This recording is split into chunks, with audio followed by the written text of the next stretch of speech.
ಎಲ್ಲರಿಗೂ ಕರ್ನಾಟಕ ರಾಜ್ಯೋತ್ಸವದ ಶುಭಾಶಯಗಳು. ಇವತ್ತು ಮಸಾಲೆ ರೊಟ್ಟಿ ಮಾಡೋಣ ಅಂದ್ಕೊಂಡು ಇಲ್ಲಿ ಒಂದು ಮೀಡಿಯಮ್ ಸೈಜ್ದು ಈರುಳ್ಳಿ, ಒಂದು ಹಸಿರು ಮೆಣಸಿನ್ಕಾಯಿ, ಹಾಗೆ ಒಂದು ಬೆಳ್ಳುಳ್ಳಿ, ಒಂದು ಸ್ವಲ್ಪ ಕರಿಬೇವಿನ ಸೊಪ್ಪು, ಒಂದು ಸ್ವಲ್ಪ ಕೊತ್ತಂಬರಿ ಸೊಪ್ಪನ್ನ ತೊಗೊಂಡು ನೀಟಾಗಿ ಸಣ್ಣದಾಗಿ ಹಚ್ಕೋಬೇಕು.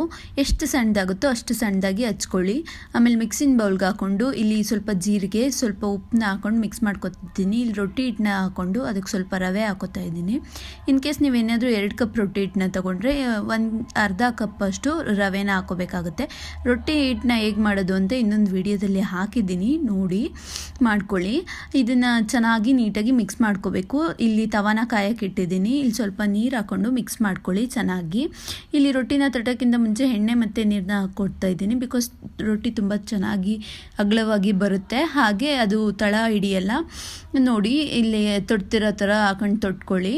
ಆಮೇಲೆ ಇದನ್ನು ಹಂಚ ಮೇಲೆ ಹಾಕಿ ತುಪ್ಪ ಅಥವಾ ಎಣ್ಣೆನ ಸವರಿ ತುಪ್ಪ ಹಾಕ್ಕೊಂಡ್ರೆ ಇನ್ನೂ ತುಂಬ ಚೆನ್ನಾಗಿ ಬರುತ್ತೆ.